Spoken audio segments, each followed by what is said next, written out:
നമസ്കാരം. ജീവശാസ്ത്ര ശാഖയിലെ മനുഷ്യ ശരീരം എന്ന സിലബസ് ഭാഗത്തെ ശ്വസനേന്ദ്രിയ വ്യവസ്ഥ എന്ന ഭാഗമാണ് നമ്മൾ ഇന്ന് പഠിക്കുന്നത്. വരാൻ പോകുന്ന PSC പരീക്ഷകൾക്ക് ചോദിക്കാൻ സാധ്യതയുള്ള ഇമ്പോർട്ടൻ്റ് ആയ ഒരു ഭാഗം തന്നെയാണ് ഈ ശ്വസനേന്ദ്രിയ വ്യവസ്ഥ. അതുകൊണ്ട് തന്നെ ക്ലാസ് ആദ്യം മുതൽ അവസാനം വരെ ശ്രദ്ധിച്ച് കേൾക്കാൻ ശ്രമിക്കുക. ഞാൻ ഷൈജിൻ. ഏവർക്കും ആസ്ഥ അക്കാദമിയുടെ യൂട്യൂബ് ചാനലിലേക്ക് സ്വാഗതം.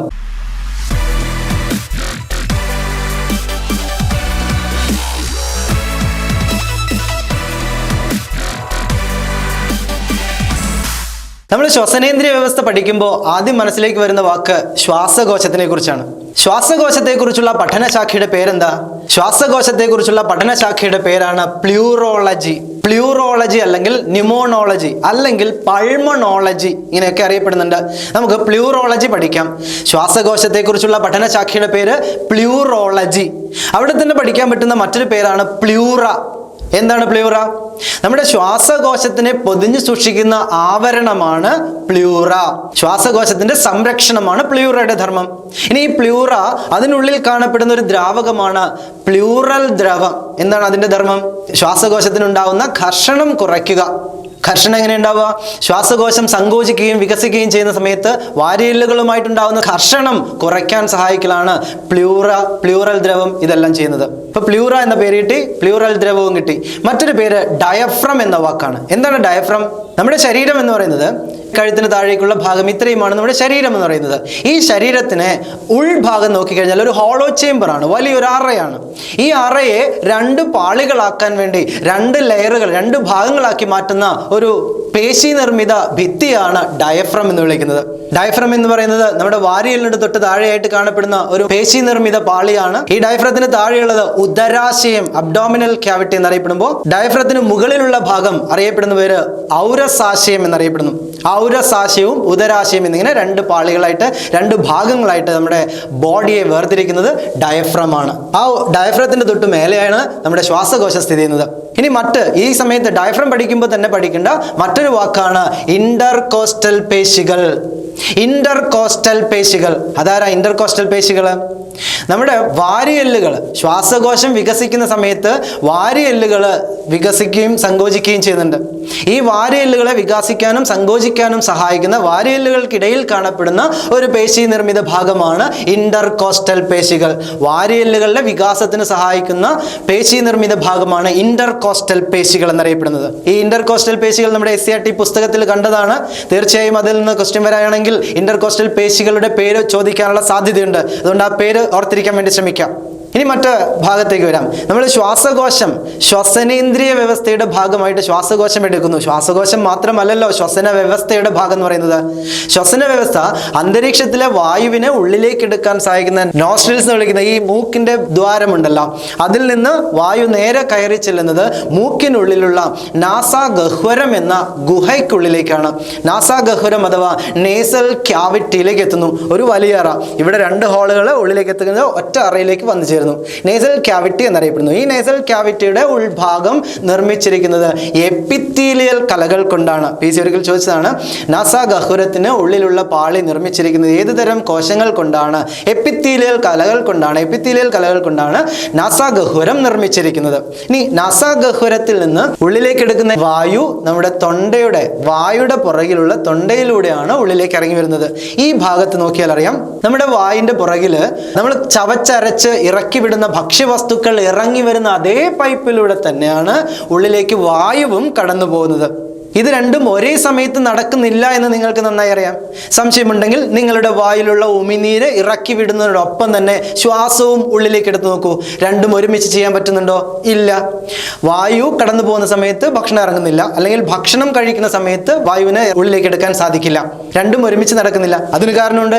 ഈ രണ്ട് ഘടകവും ഭക്ഷണം ഇറങ്ങിപ്പോകുന്ന അതേ പൈപ്പിലൂടെ തന്നെ വായുവും കടന്നു പോകുന്ന ഒരു കുറഞ്ഞ ഭാഗത്ത് മാത്രമേ ഉള്ളൂ. അങ്ങനെ ഭക്ഷണവും വായുവും കടന്നു പോകുന്ന ആ കോമൺ പാസേജിന് വിളിക്കുന്ന പേരാണ് ഗ്രസനി അഥവാ ഫാരിങ്സ്. ഗ്രസനി എന്നറിയപ്പെടുന്നു. ഗ്രസനി അഥവാ ഫാരിങ്സ് എന്നറിയപ്പെടുന്നത് common passage for food and air ആണ് ഫാരിങ്സ് അഥവാ ഗ്രസനി എന്നറിയപ്പെടുന്നത്. ഈ ഗ്രസനി കുറച്ച് താഴെ എത്തിക്കഴിഞ്ഞാൽ രണ്ട് പൈപ്പുകളായിട്ട് വേർതിരിയും. രണ്ട് പൈപ്പുകൾ ഏതൊക്കെയാ? ഒന്ന് അന്നനാളമായിട്ട് മാറുന്നു, ഒന്ന് ട്രക്കിയ എന്ന് വിളിക്കുന്ന വിൻഡ് പൈപ്പായിട്ട് മാറുന്നു. ട്രക്കിയ അഥവാ വിൻഡ് പൈപ്പ്. ഭക്ഷണവും വായുവും കടന്നു പോകുന്ന കോമൺ പാസേജ് ഫാരിങ്സ് അഥവാ ഗ്രസനി. താഴെ എത്തിക്കഴിഞ്ഞാൽ രണ്ടായി മാറുന്ന ട്രക്കിയ എന്ന വിൻഡ് പൈപ്പിലേക്ക് തുറക്കുന്ന ഓപ്പണിംഗ് ഉണ്ടല്ലോ, ആ ഭാഗത്തിന് വിളിക്കുന്ന പേരാണ് ക്ലോമം. ക്ലോമം എന്നറിയപ്പെടുന്നത് ഗ്രസനിയിൽ നിന്നും ട്രക്കിയ തുറക്കുന്ന ഭാഗമാണ് ക്ലോമം എന്നറിയപ്പെടുന്നത്. ആ ക്ലോമത്തിൽ ഒരു അടപ്പുണ്ട്, ഒരു ലിഡ് ഉണ്ട്. ആ ലിഡിന് വിളിക്കുന്ന പേരാണ് ക്ലോമപിധാനം അഥവാ എപ്പിഗ്ലോട്ടിസ്. ക്ലോമപിധാനം അഥവാ എപ്പിഗ്ലോട്ടിസ് എന്നറിയപ്പെടുന്നത്. എന്താണ് എപ്പിഗ്ലോട്ടിസിന്റെ ധർമ്മം? നമ്മൾ പറഞ്ഞില്ലേ, common passage for food and air, രണ്ടും കടന്നു വരുന്നത് ഈ ഗ്രസനി വഴിയാന്ന് പറഞ്ഞല്ലോ. ഈ ഗ്രസനിയിൽ എത്തിക്കഴിഞ്ഞിട്ടില്ലേ അത് അന്നനാളമായി വേറെ മാറുന്നത്. ഇങ്ങനെ വരുന്ന ഭക്ഷ്യവസ്തുക്കൾ ശ്വാസകോശത്തിലേക്ക് കടക്കാതിരിക്കാൻ സഹായിക്കുന്ന അടപ്പാണ്, ഒരു ലിഡാണ് ക്ലോമപിധാനം. ഇപ്പൊ ക്ലോമപിധാനം എന്താന്ന് കിട്ടി. ഇനി ക്ലോമപിധാനം കഴിഞ്ഞാൽ വരുന്ന ഭാഗമാണ് ട്രക്കിയ എന്ന് വിളിക്കുന്ന ഭാഗം. ഈ ട്രക്കിയ ഒക്കെ നിർമ്മിച്ചിരിക്കുന്നത് നമ്മൾ അസ്ഥി വ്യവസ്ഥ പഠിച്ച സമയത്ത് പറഞ്ഞ കാർട്ടിലേജ് അഥവാ തരുണാസ്ഥി പറഞ്ഞല്ലേ, തരുണാസ്ഥി നിർമ്മിതമാണ് നമ്മുടെ ട്രക്കിയ എന്ന് വിളിക്കുന്ന ഭാഗം. ട്രക്കിയ കുറച്ച് താഴെ എത്തിക്കഴിഞ്ഞാൽ രണ്ട് ഭാഗങ്ങളിലേക്ക് വേർതിരിഞ്ഞു പോകും. രണ്ട് ഭാഗങ്ങൾ ഏതൊക്കെയാ? വലത്തെ ശ്വാസകോശത്തിലേക്കും ഇടത്തെ ശ്വാസകോശത്തിലേക്കും വേർതിരിയുന്ന രണ്ട് പൈപ്പുകളായിട്ട് മാറുന്നു. അതിനെയാണ് ബ്രോങ്കസ് എന്ന് വിളിക്കുന്നത് അഥവാ ശ്വസനി എന്ന പേരിൽ അറിയപ്പെടുന്നു. ബ്രോങ്കസ് അഥവാ ശ്വസനി. രണ്ട് ശ്വാസകോശത്തിലേക്കും ട്രക്കിയാണ് ബ്രോങ്കസുകളായി മാറുന്നത്. ഇനി ശ്വാസകോശത്തിലേക്ക് കടന്നു ചെന്ന് കഴിഞ്ഞാൽ ഈ ബ്രോങ്കസ് വീണ്ടും ചെറിയ ശാഖകളായിട്ട് പിരിയുന്നു. ഇത്തരം ശാഖകളായിട്ട് പിരിയുന്ന ബ്രോങ്കസുകളെ അല്ലെങ്കിൽ ശ്വസനികളെ വിളിക്കുന്ന പേര് ബ്രോങ്കിയോളുകൾ അഥവാ ശ്വസനികകൾ എന്നറിയപ്പെടുന്നു. ബ്രോങ്കിയോളുകൾ അഥവാ ശ്വസനികകൾ. ഇങ്ങനെ വേർതിരിഞ്ഞു പോകുന്ന ചെറിയ ചെറിയ ശാഖോപശാഖകളായിട്ട് തിരിഞ്ഞു പോകുന്ന ബ്രോങ്കിയോളുകൾ അവസാനിക്കുന്ന ഭാഗമാണ് വായുവറകൾ. വായുവറകൾ സയൻസുകാർ വിളിക്കുന്ന ആൽവിയോളുകൾ എന്ന് വിളിക്കുന്ന ഭാഗം. ആൽവിയോളുകൾ. ആ ആൽവിയോളിന്റെ പ്രത്യേകത PSC ചോദിക്കാനുള്ള സാധ്യതയുണ്ട്. ശ്വാസകോശത്തിന്റെ അടിസ്ഥാന ഘടകം എന്ന് വിളിക്കുന്നത് അത് ആൽവിയോളുകളാണ്. ഫങ്ഷണൽ യൂണിറ്റ് ഓഫ് നമ്മുടെ ലങ്സ് എന്ന് വിളിക്കുന്നത് വായുവറകളാണ് അല്ലെങ്കിൽ ആൽവിയോളുകളാണ്. ഇവിടെ വെച്ചാണ് ഗ്യാഷ്യസ് എക്സ്ചേഞ്ച് നടക്കുന്നത്, വാതക വിനിമയം നടക്കുന്നത് വായുവറകളിൽ വെച്ച. അന്തരീക്ഷ വായു അവസാനം ചെന്ന് ചേരുന്ന ഭാഗമാണ് നമ്മുടെ വായുവറകൾ അഥവാ ആൽവിയോളുകൾ എന്ന് വിളിക്കുന്ന ഭാഗം. ഇവിടെ വെച്ചാണ് ഓക്സിജന്റെ കൈമാറ്റം, കാർബൺ ഡൈ ഓക്സൈഡിന്റെയും ഓക്സിജന്റെയും കൈമാറ്റം നടക്കുന്നത്. ഈ ഭാഗത്ത് നോക്കിക്കഴിഞ്ഞാൽ വളരെ ചെറിയ കുറെ കോശങ്ങൾ കാണാൻ പറ്റും. ആ കോശങ്ങൾക്ക് വിളിക്കുന്ന പേരാണ് മൈക്രോഫേജുകൾ. എന്താണ് മൈക്രോഫേജ് എന്ന് പറഞ്ഞാൽ? വായു അറകളിൽ കാണപ്പെടുന്ന ചെറിയ കോശങ്ങളാണ് മൈക്രോഫേജ്. അപ്പൊ അതിന്റെ ധർമ്മം എന്താ? നമ്മൾ ഉള്ളിലേക്ക് എടുക്കുന്ന വായുവിൽ ഓക്സിജനും കാർബൺ ഡൈ ഓക്സൈഡും മാത്രമേ ഉള്ളൂ. അന്തരീക്ഷത്തിലായതുകൊണ്ട് അന്തരീക്ഷ വായുവിൽ ധാരാളം പൊടിപടലങ്ങളും രോഗാണുക്കളും കീടാണുക്കളും ഒക്കെ കാണും. അത് ശ്വാസകോശത്തിൽ എത്തുന്നു. ശ്വാസകോശത്തിന് ഡാമേജ് വരാനുള്ള സാധ്യതയുണ്ട്. അങ്ങനെ വരാതിരിക്കാൻ വേണ്ടി വായുവിലൂടെ ശ്വാസകോശത്തിലേക്ക് കടന്നു വന്ന പൊടിപടലങ്ങളും അതുപോലെ മറ്റു സൂക്ഷ്മ ജീവികളെയും ഒക്കെ വിഴുങ്ങി നശിപ്പിക്കുന്ന കോശങ്ങളാണ് നമ്മുടെ മൈക്രോഫേജ് എന്നറിയപ്പെടുന്ന കോശങ്ങൾ. മൈക്രോഫേജ്, ഫാഗോസൈറ്റോസിസ് എന്ന വാക്ക് നിങ്ങൾ കേട്ടിട്ടുണ്ടല്ലോ. ഫാഗോസൈറ്റോസിസ് എന്ന് പറഞ്ഞാൽ എന്താ? സെൽ ഈറ്റിംഗ് എന്ന് വിളിക്കുന്ന പേരാണ്. മറ്റു വസ്തുക്കളെ നശിപ്പിക്കുക, തിന്ന് നശിപ്പിക്കുക, അല്ലെ വിഴുങ്ങി നശിപ്പിക്കുന്ന വിളിക്കുന്ന പേരാണ് ഫാഗോസൈറ്റോസിസ്. മൈക്രോഫേജ് എന്ന് വിളിക്കുന്നത് ശ്വാസകോശത്തിൽ എത്തിച്ചേരുന്ന പൊടിപടലങ്ങളോ മറ്റ് സൂക്ഷ്മാണുക്കളെയോ വിഴുങ്ങി നശിപ്പിക്കുന്ന കോശങ്ങളെ വിളിക്കുന്ന പേരാണ് മൈക്രോഫേജ് എന്നറിയപ്പെടുന്നത്. SCERT പുസ്തകത്തിലുള്ളതാണ്, പഠിച്ചു വെച്ചോളൂ മൈക്രോഫേജ്. ഒപ്പം ലെസിത്തീൻ എന്ന രാസവസ്തുക്കളുമുണ്ട്. ലെസിത്തീൻ എന്ന രാസവസ്തുക്കളുടെ പ്രത്യേകത നമ്മുടെ വായു അറകൾ അല്ലെങ്കിൽ ആൽവിയോളുകൾ അടഞ്ഞു പോകാതെ അതിനെ സംരക്ഷിക്കുന്ന ദ്രാവകമാണ് അല്ലെങ്കിൽ രാസവസ്തുവാണ് ലെസിത്തീൻ എന്നറിയപ്പെടുന്നത്. വായു അറകൾ അടഞ്ഞു പോകാതെ സംരക്ഷിക്കുന്ന രാസവസ്തുക്കളെ വിളിക്കുന്ന പേരാണ് ലെസിത്തീൻ. ഇപ്പൊ മൈക്രോഫേജ് ഓർക്കുക, ലെസിത്തീൻ ഓർക്കുക, ചോദിക്കാനുള്ള സാധ്യതയുണ്ട്. ഇനി എങ്ങനെയാണ് വാതക വിനിമയം നമ്മുടെ ഈ വായു അറകളിൽ നടക്കുന്നത്? വാതക വിനിമയം നടക്കുന്നത് ഡിഫ്യൂഷനിലൂടെയാണ്. ശ്വാസകോശത്തിലെ വായു അറകളിൽ നിന്ന് വാതക വിനിമയം നടക്കുന്നത് ഡിഫ്യൂഷനിലൂടെയാണ്, വ്യാപനത്തിലൂടെയാണ്. എന്താണ് ഡിഫ്യൂഷൻ എന്ന് പറഞ്ഞാൽ? ഗാഢത കൂടിയ ഒരു ഭാഗത്ത് നിന്ന് ഗാഢത കുറഞ്ഞ ഭാഗത്തേക്കുള്ള പാർട്ടിക്കിളിന്റെ മൂവ്മെന്റിനെ വിളിക്കുന്ന പേരല്ലേ ഡിഫ്യൂഷൻ. അതിന് പ്രത്യേകിച്ച് എനർജി ഒന്നും ആവശ്യമില്ല. ഇതേ സമയത്ത് ഇവിടെ എനർജി ഒന്നും ആവശ്യമില്ല. ഗാഢത കൂടിയ ഭാഗം ശ്വാസകോശത്തിലെ ആൽവിയോളില് വായു അറയിൽ ഓക്സിജൻ അളവ് കൂടുതലായിട്ടിരിക്കുകയായിരുന്നു. അത് രക്തത്തിലേക്ക് കലരുന്നത് ഡിഫ്യൂഷൻ വഴി. രക്തത്തിൽ കൂടുതലുണ്ടായിരുന്ന കാർബൺ ഡൈ ഓക്സൈഡ് തിരിച്ച് ശ്വാസകോശത്തിലെ ആൽവിയോളിലേക്ക് തിരിച്ചു കൊടുക്കുന്നതും ഡിഫ്യൂഷൻ വഴി. ഡിഫ്യൂഷൻ എന്ന പ്രക്രിയയിലൂടെയാണ്, വ്യാപനം എന്ന പ്രക്രിയയിലൂടെയാണ് ഗ്യാഷ്യസ് എക്സ്ചേഞ്ച്, ഓക്സിജന്റെയും കാർബൺ ഡൈ ഓക്സൈഡിന്റെയും വ്യാപനം നടക്കുന്നത്. ഇനി ഡിഫ്യൂഷനിലൂടെ വായു അറയിൽ ഉണ്ടായിരുന്ന ഓക്സിജൻ, ഇപ്പൊ നിങ്ങൾക്കറിയാം അന്തരീക്ഷ വായുവിലെ ഓക്സിജന്റെ അളവ് 21% അറിയാലോ. ഈ 21% പൂർണ്ണമായും ശ്വാസകോശം ഉള്ളിലേക്ക് നമ്മുടെ രക്തത്തിലേക്ക് കലർത്തുന്നുണ്ടോ? ഇല്ല. നിശ്വാസവായുവിലൂടെ പുറത്തേക്ക് വരുന്ന നിശ്വാസവായുവിലെ ഓക്സിജന്റെ അളവ് 14%. PSCക്ക് ചോദിക്കാൻ സാധ്യതയുണ്ട്. നിശ്വാസവായുവിലെ ഓക്സിജന്റെ അളവ് 14%, ഉച്ഛ്വാസവായുവിലെ ഓക്സിജന്റെ അളവ് അത് 21%. ഇങ്ങനെ ഡിഫ്യൂഷനിലൂടെ രക്തത്തിലേക്ക് കലർന്ന ഓക്സിജൻ രക്തത്തിൽ എങ്ങനെയാ കലരുന്നത്? നേരിട്ട് ഡയറക്റ്റ് ആയിട്ട് രക്തത്തിലേക്കാണോ കലരുന്നത്? അല്ല. നമ്മുടെ രക്തകോശമായ അരുണരക്താണുവാണ് ഈ ഓക്സിജനെ വാങ്ങിച്ചെടുക്കുന്നത്. അരുണരക്താണുവിനെ കുറിച്ച് നിങ്ങൾക്കറിയാം. മനുഷ്യ ശരീരത്തിലെ രക്തകോശങ്ങളിൽ ഏറ്റവും കൂടുതലുള്ള രക്തകോശമാണ് അരുണരക്താണു. ഏറ്റവും ആയുസ് കൂടിയ രക്തകോശം അരുണരക്താണുവാണ്. പഠിച്ചതല്ലേ? 120 ദിവസമാണ് അരുണരക്താണുവിന്റെ ആയുസ്. എറിത്രോസൈറ്റ് എന്ന ശാസ്ത്രീയ നാമത്തിൽ അറിയപ്പെടുന്ന അരുണരക്താണുക്കൾക്ക് മർമ്മമില്ല എന്നും പഠിച്ചിട്ടുണ്ട്. മനുഷ്യനുൾപ്പെടെയുള്ള സസ്തനികളുടെ RBCക്ക് മർമ്മമില്ല എന്ന് പഠിച്ചിട്ടുണ്ട്. ന്യൂക്ലിയസ് ഇല്ലാത്ത ഒരു രക്തകോശമാണ് അരുണരക്താണു. എന്നാൽ PSCക്ക് ചോദിച്ചിട്ടുള്ള ഒരു ചോദ്യമാണ്, അരുണരക്താണുക്കൾക്ക് മർമ്മമുള്ള ഏക സസ്തനി ഏത്? RBCക്ക് മർമ്മമുള്ള ഏക സസ്തനി ഒട്ടകമാണ്. ഒട്ടകങ്ങളുടെ RBCക്ക് ന്യൂക്ലിയസ് ഉണ്ട്. എന്നാൽ മനുഷ്യന്റെ RBCക്ക് ന്യൂക്ലിയസ് ഇല്ല. മനുഷ്യ ശരീരത്തിലെ രക്തകോശങ്ങളിൽ ആയുസ് കൂടിയ രക്തകോശമാണ് അരുണരക്താണു. ഈ അരുണരക്താണുവിന്റെ ഉള്ളിലാണ് ഹീമോഗ്ലോബിനെ കാണപ്പെടുന്നത്. ഹീമോഗ്ലോബിൻ, ഹീം എന്ന വർണ്ണകമടങ്ങിയ ഭാഗവും ഗ്ലോബിൻ എന്ന പ്രോട്ടീൻ അടങ്ങിയ ഭാഗവും ചേർന്നിട്ടാണ് ഹീമോഗ്ലോബിൻ എന്ന ഘടകം ഉണ്ടായിരിക്കുന്നത്. ഈ ഹീമോഗ്ലോബിന്റെ ധർമ്മമാണ് ഓക്സിജനെ വാങ്ങിച്ചെടുക്കുക എന്നത്. അപ്പോ വായു അറകളിലെ അല്ലെങ്കിൽ ആൽവിയോളിൽ ഉണ്ടായിരുന്ന ഓക്സിജനെ രക്തത്തിലെ ഹീമോഗ്ലോബിൻ വലിച്ചെടുത്ത് ഓക്സി ഹീമോഗ്ലോബിനായി മാറുന്നു. അങ്ങനെ ആ രക്തം ഒഴുകിച്ചെന്ന് ഹൃദയത്തിലെത്തുന്നു. ഹൃദയം ശരീരത്തിന്റെ എല്ലാ ഭാഗത്തേക്കും ഓക്സിജൻ അടങ്ങിയ രക്തം കൊടുക്കുന്നു. അപ്പൊ അവിടെ ഓക്സിജൻ ഹീമോഗ്ലോബിൻ ആണ് വാങ്ങുന്നത്. ഹീമോഗ്ലോബിൻ ഡിഫ്യൂഷനിലൂടെ അരുണരക്താണുക്കൾ വാങ്ങിച്ച ഓക്സിജൻ ശരീരത്തിന്റെ എല്ലാ ഭാഗത്തേക്കും രക്തപര്യന വ്യവസ്ഥയിലൂടെ എത്തിച്ചേരുന്നു. ഇനി നമുക്ക് പഠിക്കേണ്ടത് കോശ ശ്വസനത്തിനെ കുറിച്ചാണ്. എന്തിനാണ് നമ്മൾ ഈ ശ്വസിക്കുന്നത്? ഉള്ളിലേക്ക് ഓക്സിജൻ എടുക്കുന്നു, പുറത്തേക്ക് കാർബൺ ഡൈ ഓക്സൈഡ് വിടുന്നു. എന്തിനാണ് നമ്മൾ ശ്വസിക്കുന്നത്?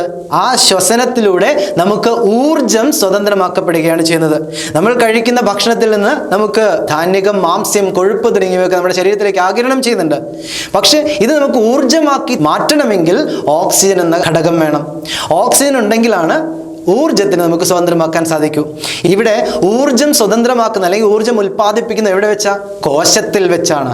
കോശ ശ്വസനം അഥവാ സെല്ലുലാർ റെസ്പിറേഷൻ ആണ് ഊർജം സ്വതന്ത്രമാക്കുന്ന ഭാഗം എന്ന് പറയുന്നത്. കോശശ്വസനം 2 തരമുണ്ട്.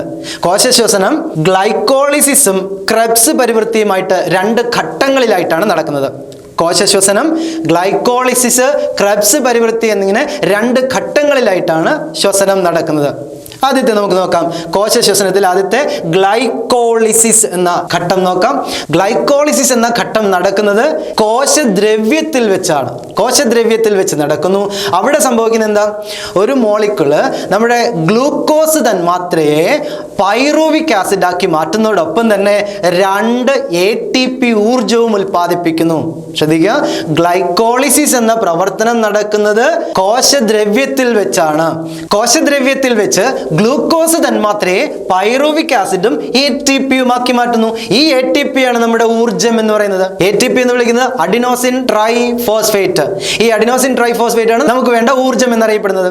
അപ്പൊ ATPയും ഉൽപ്പാദിപ്പിക്കുന്നുണ്ട്, പൈറുവിക് ആസിഡും ഉണ്ടാക്കുന്നുണ്ട്. പക്ഷെ ഒരു പ്രത്യേകത എന്താ വെച്ച് കഴിഞ്ഞാൽ ഈ ഘട്ടത്തിന് ഓക്സിജൻ ആവശ്യമില്ല. ഒന്നാമത്തെ ഘട്ടമായ ഗ്ലൈക്കോളിസിസ് എനൈറോബിക് റെസ്പിറേഷൻ ആണ്, അവായു ശ്വസനമാണ്. അവിടെ ഓക്സിജന്റെ സാന്നിധ്യം ഇല്ലാതെയാണ് പൈറുവിക് ആസിഡും ATPയുമായിട്ട് ഗ്ലൂക്കോസ് മോളിക്യൂൾ മാറിയത്. ഇനി രണ്ടാമത്തേലേക്ക് വന്നു കഴിഞ്ഞാൽ രണ്ടാമത്തെ ഘട്ടം ക്രെബ്സ് പരിവൃത്തി എന്നറിയപ്പെടുന്നു. Krebs cycle. എന്താ ക്രെബ്സ് സൈക്കിൾ? ക്രെബ്സ് സൈക്കിൾ എന്ന് പറയുന്നത് മൈറ്റോകോൺട്രിയയിൽ വെച്ച് നടക്കുന്ന മറ്റൊരു കോശാംഗമായ മൈറ്റോകോൺട്രിയയിൽ വെച്ചാണ് ക്രെബ്സ് പരിവൃത്തി അല്ലെങ്കിൽ ക്രെബ്സ് സൈക്കിൾ നടക്കുന്നത്. മൈറ്റോകോൺട്രിയ ഊർജം ഉൽപ്പാദിപ്പിക്കുന്നത് മൈറ്റോകോൺട്രിയയിൽ വെച്ചാണ്. ക്രെബ്സ് പരിവൃത്തി നടക്കുന്നത് മൈറ്റോകോൺട്രിയയിൽ വെച്ച്. അവിടുന്ന് ഓക്സിജന്റെ സാന്നിധ്യത്തിലുള്ള ശ്വസനമാണ് നടക്കുന്നത്. നേരത്തെ കോശദ്രവ്യത്തിൽ നടന്ന പൈറൂവിക് ആസിഡ് അവിടെ ഉൽപ്പാദിപ്പിച്ച ആളാണല്ലോ പൈറൂവിക് ആസിഡ്. ഈ പൈറൂവിക് ആസിഡിനെ പല പല മാറ്റങ്ങൾക്ക് ശേഷം ATP ഊർജമായും കാർബൺ ഡയോക്സൈഡും ജലവുമാക്കി മാറ്റുന്ന പ്രവൃത്തിയാണ് ക്രെബ്സ് പരിവൃത്തിയിൽ നടക്കുന്നത്. അപ്പൊ മൈറ്റോകോൺട്രിയയിൽ വെച്ചാണ് ക്രെബ്സ് പരിവൃത്തി നടക്കുന്നത്. ഗ്ലൈക്കോളിസിന്റെ അവസാനം നമുക്ക് കിട്ടിയ പൈറൂവിക് ആസിഡിനെ മൈറ്റോകോൺട്രിയയിൽ വെച്ച് കാർബൺ ഡയോക്സൈഡും ജലവും ഒപ്പം ഊർജവുമാക്കി മാറ്റുന്നു. ഇവിടെ വേറൊന്ന് ശ്രദ്ധിക്കണം, വളരെയധികം ശ്രദ്ധിക്കേണ്ട ഒരു പോയിന്റ് ആണ്. 28 ATP ഊർജ്ജമാണ് അവിടെ ഉൽപ്പാദിപ്പിക്കുന്നത്. 28 ATP ഊർജ്ജമാണ് ക്രെബ്സ് സൈക്കിളിൽ മൈറ്റോകോൺട്രിയയിൽ വെച്ച് ഉൽപ്പാദിപ്പിക്കുന്നത്. അപ്പോൾ ഓവറോൾ റിയാക്ഷൻ നോക്കിക്കഴിഞ്ഞാൽ ആകെ എത്ര ATP ഊർജ്ജം കിട്ടി? 28 ATP ക്രെബ്സ് സൈക്കിളിലും 2 ATP കോശദ്രവ്യത്തിലും വെച്ച് കിട്ടി. ആകെ 30 ATP ആണ് ഒരു ഗ്ലൂക്കോസ് തന്മാത്ര സ്വതന്ത്രമാക്കുന്ന ഊർജ്ജത്തിന്റെ അളവ്. കിട്ടിയില്ലേ? അപ്പൊ 30 ATP ഊർജ്ജമാണ്. ഇത് PSCക്ക് ചോദിക്കാനുള്ള സാധ്യതയുണ്ട്. ചോദിച്ചാൽ എഴുതിക്കോള. 30 ATP ആണ് കോശ ശ്വസനത്തിലൂടെ ഒരു ഗ്ലൂക്കോസ് തന്മാത്രയിൽ നിന്ന് കിട്ടിയ ഊർജ്ജത്തിന്റെ അളവ്.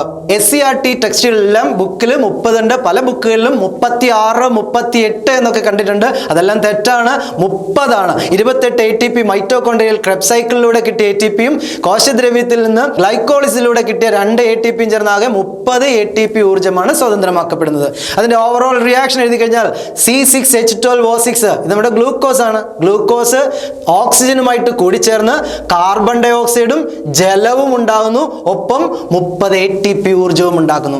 ഇനി അവായു ശ്വസനം, എനൈറോബിക് റെസ്പിറേഷൻ, വായുവിന്റെ സാന്നിധ്യം ഇല്ലാതെ ശ്വസനം നടക്കുന്നുണ്ടോ? അതുകൊണ്ട് ഇപ്പൊ നമുക്ക് അറിയാം പാല് പുളിച്ച് തൈരാകുന്നത്. പാല് പുളിച്ച് തൈരാകാൻ സഹായിക്കുന്ന ബാക്ടീരിയ ലാക്ടോബാസില്ലസ് ആണ്.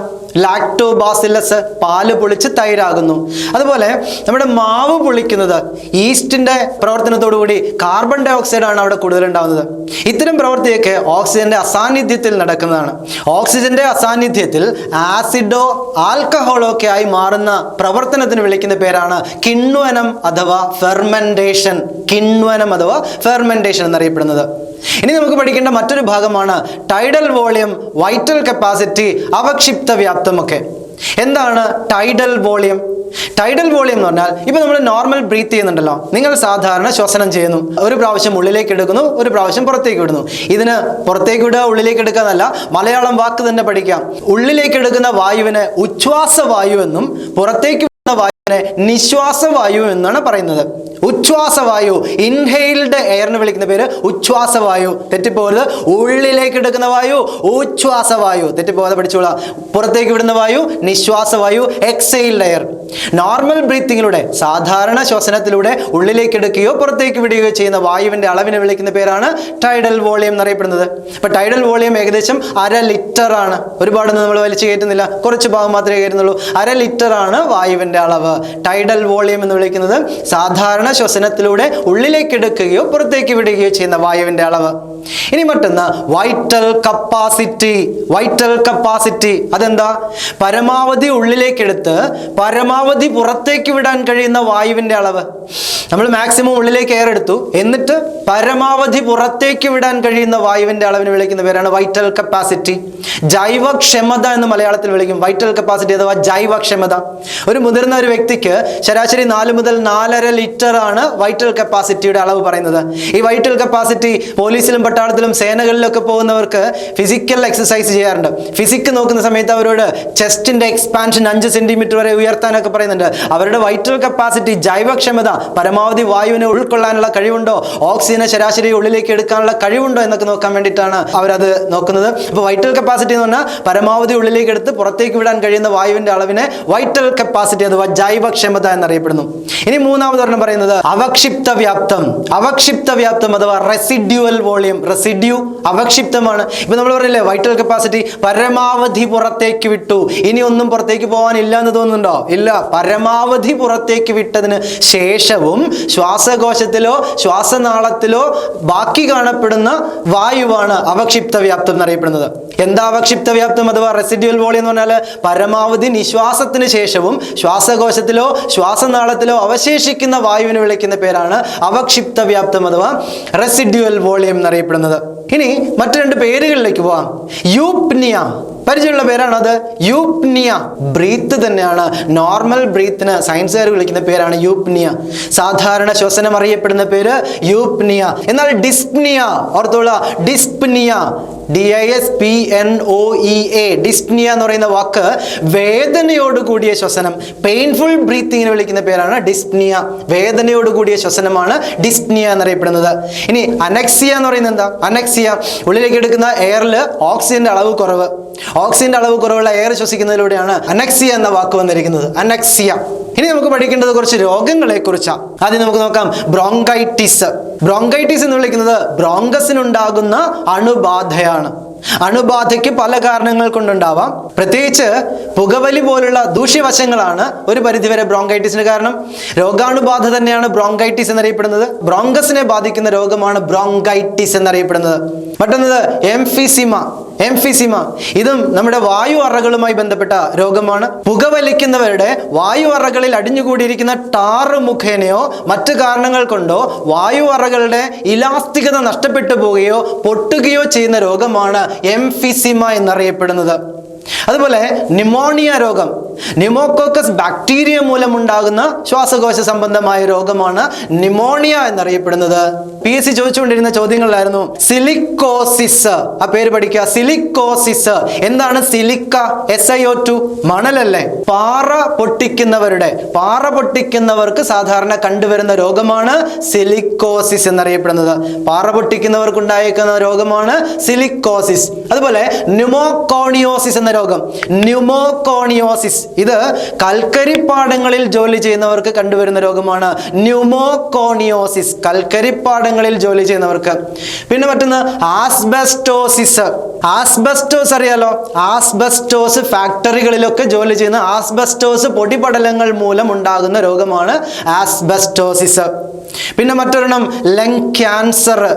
ക്യാൻസർ അറിയാം, അത് ഏത് ശരീരഭാഗത്തിനെയും ബാധിക്കാവുന്നതാണ്. ശ്വാസകോശത്തിനെ ബാധിക്കുന്ന ശ്വാസകോശാർബുദം പ്രധാന കാരണം പുകവലിക്കുന്നവരുടെ പുകയിൽ അടങ്ങിയിരിക്കുന്ന കാർസിനോജൻ എന്ന ഘടകമാണ് ലങ് ക്യാൻസറിന് കാരണം. പേരോർത്തിരിക്കുക, കാർസിനോജൻ എന്ന ഘടകമാണ് ലങ് ക്യാൻസറിന് കാരണം. ഇത്രയൊക്കെയാണ് രോഗങ്ങളെ കുറിച്ച് പറയാനുള്ളത്. ഇനി റെസ്പൈറോമീറ്റർ, സ്പൈറോമീറ്റർ എന്നിങ്ങനെ ഉപകരണങ്ങളെ കുറിച്ച് കേട്ടിട്ടുണ്ടോ? റെസ്പൈറോമീറ്റർ ശ്വസന നിരക്ക്, നമ്മൾ എത്ര ഉള്ളിലേക്ക് എടുക്കുന്നു, എത്ര പുറത്തേക്ക് വിടുന്നു, വായുവിന്റെ അളവ് എത്ര, അതിനൊക്കെ അറിയാൻ വേണ്ടിയിട്ട് ഉപയോഗിക്കുന്ന ഉപകരണമാണ് റെസ്പൈറോമീറ്റർ. റെസ്പിറേഷൻ, അതിന്റെ റേറ്റ് അളക്കുന്ന ഉപകരണം, റെസ്പിറേഷൻ റേറ്റ് അളക്കുന്ന ഉപകരണം റെസ്പൈറോമീറ്റർ. എന്നാൽ സ്പൈറോമീറ്റർ കേട്ടോളാം, സ്പൈറോമീറ്റർ വൈറ്റൽ കപ്പാസിറ്റി അളക്കുന്ന ഉപകരണമാണ്. വൈറ്റൽ കപ്പാസിറ്റി എന്തായിരുന്നു? വൈറ്റൽ കപ്പാസിറ്റി പരമാവധി പുറത്തേക്ക് വിടാൻ കഴിയുന്ന വായുവിന്റെ അളവ്. ആ വായുവിന്റെ അളവ് അളക്കുന്ന ഉപകരണമാണ് സ്പൈറോമീറ്റർ എന്നറിയപ്പെടുന്നത്. അപ്പൊ ഇത്രയുമാണ് ഇന്നത്തെ ക്ലാസ്സിൽ നമ്മൾ പഠിക്കാൻ ഉദ്ദേശിച്ചിരുന്നത്. ഇന്നത്തെ ക്ലാസ് എല്ലാവർക്കും മനസ്സിലായി എന്ന് വിചാരിക്കുന്നു. നമ്മുടെ ചാനൽ സബ്സ്ക്രൈബ് ചെയ്യാത്തവരുണ്ടെങ്കിൽ സബ്സ്ക്രൈബ് ചെയ്യുക, ലൈക്ക് ചെയ്യുക, ഷെയർ ചെയ്യുക, കമന്റ് ചെയ്യുക. എല്ലാവർക്കും നന്ദി.